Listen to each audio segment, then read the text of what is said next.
Hello, everyone. As we gear up for the ISPRM 25 in the vibrant city of Marrakech, we are bringing for you a quick and very exciting sneak peek into the minds of our keynote speakers. So, today we have with us Dr. Farooq Azam Rathore, who is here for a rapid fire round. There's not going to be any deep dive, but they're going to be just sharp insights, quick takes, and a lot of fun. His keynote lecture topic is artificial intelligence in rehabilitation medicine, current applications, challenges, and future directions. So let's get started. Dr. Rathore, why did you choose this topic? First of all, thank you very much for inviting me. I have a couple of reasons that I chose this topic. As you might realize that ISPRM 25 is going to happen in November 25, and that is going to be the third anniversary of the launch of ChatGPT in November 22. So probably in 3 years now we have enough data and insight to make out that whether artificial intelligence is actually making a difference in medicine and particularly rehabilitation medicine. And I'm going to explore all these facets: current application, challenges, and future direction. So I think it's very apt that in November 25, I'll be discussing the integration of artificial intelligence in rehabilitation medicine. I think that's a very great coincidence. And well, in one line, how is AI changing rehabilitation medicine today? Okay, so honestly, it's a bit difficult to sort of summarize it in one line.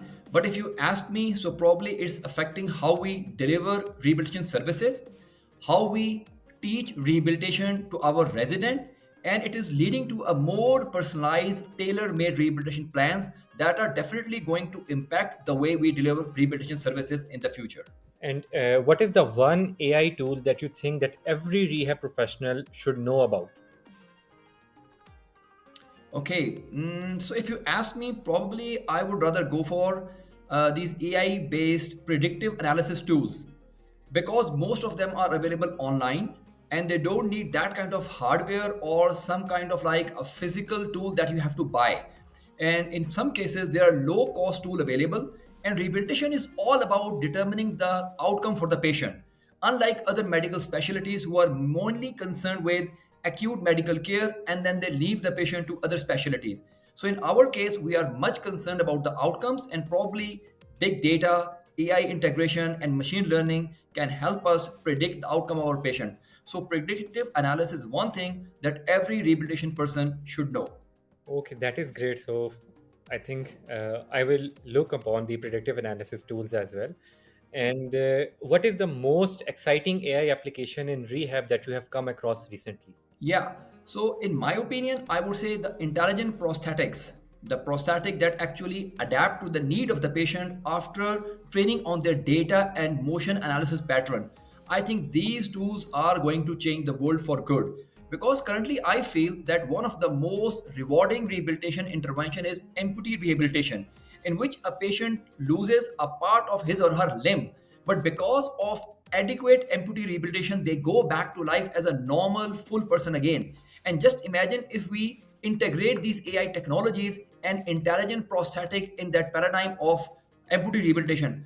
I think that's going to be great, and that is one thing I'm looking forward to. And in your opinion, what is the most underestimated ethical concern regarding AI in rehab? Yeah, thank you very much for this very important question. So I'll take you a little bit back to 2011 when the first World Report on Disability was launched in UN in New York. I was there actually. So one of the things that struck me was the statement that 80% of people with disability are based in LMIC, right? And if we see the integration of AI tools, almost every AI technology comes from the global north, the developed part of the world, right? So they have access to our data. So my concern is what I would call as a digital colonialism, in which we are going to produce a lot of raw data and someone else is going to work on that data, be in charge of that data, and utilize that data being generated from the global south in whatever manner they are going to use that. So I think this is one of the most underrated ethical concern of digital colonialism that we need to address while integrating artificial intelligence in rehabilitation in general and medicine in particular. So, Dr. Rathore, if you had like unlimited funding, so what AI innovation would you like to bring in rehab tomorrow? So that's again, as I just said, I would like a technology that is easily applicable around the globe, right? So you can have really good, high quality, fancy technology, but you might not have resources to deploy that technology in a low resource income country. So if you ask me, probably integrating artificial intelligence based tele rehabilitation platforms which can actually work on low bandwidth and which can be rapidly deployed in low constrained settings as well. Probably that is something I would be working on if I had that kind of resources, because I think that could be deployed around the globe in a very limited time with good results. That is quite an interesting answer, and I think that will solve a lot of issues as well. So, Dr. Rathore, is Yeah, this I hope. your first visit to Marrakesh? Yeah, this is my first visit to Marrakech and in fact to any African country. So I'm excited. Yeah. So, mine too. I will be going there for the first time as well. And what's the one place in Marrakesh that you are most excited to explore? Okay, as I just told you, this will be my first time. So I actually Googled out and went on to many like list recommend tourist list, and I think Medina is the one place that I would like to explore the most once I'm in Marrakesh. And I hope that you are a foodie as well, like me. So, I would like to ask that would you rather like to eat tagine or couscous? I think I am very clear. Again, I went online. I went on YouTube.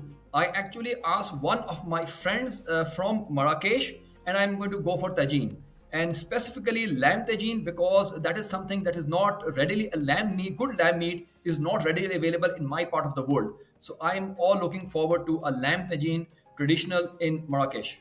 Okay. I'm also on the team tagine. So, Excellent. and We'll have it together. yeah.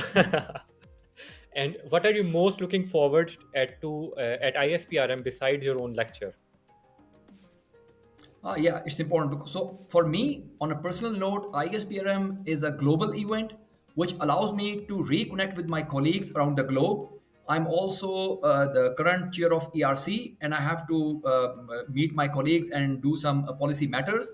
In addition, as a co-editor in chief of GISPRM, I have to meet my editorial board and I have to take certain decisions. So apart from my lecture, I have many other things on my mind, both personal and professional, that I look forward to.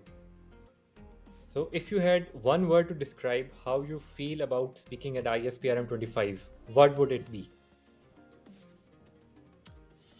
Okay, I think it would be honored because this is for the first time that someone from Pakistan has been invited as a keynote speaker. And once I'll go there, honestly, I feel I will not only be representing Pakistan, I will be actually representing Southeast Asia. We make up almost one quarter of the humanity with more than 2.5 billion people living in this part of the world. And this is for the first time that this ISPRM is being held in a developing region of the world, Africa. And this is for the first time that a Pakistani speaker has been invited. So I really feel honored, and I would like to thank the local ISPRM scientific committee, particularly the President Cabinet, my President of ISPRM, Dr. Fari Khan, and Professor Levent from Turkey for their support. So I look forward to attend this meeting. Thank you so much, Dr. Farooq, for today's rapid fire round. And best of luck for your lecture in November 2025 this year.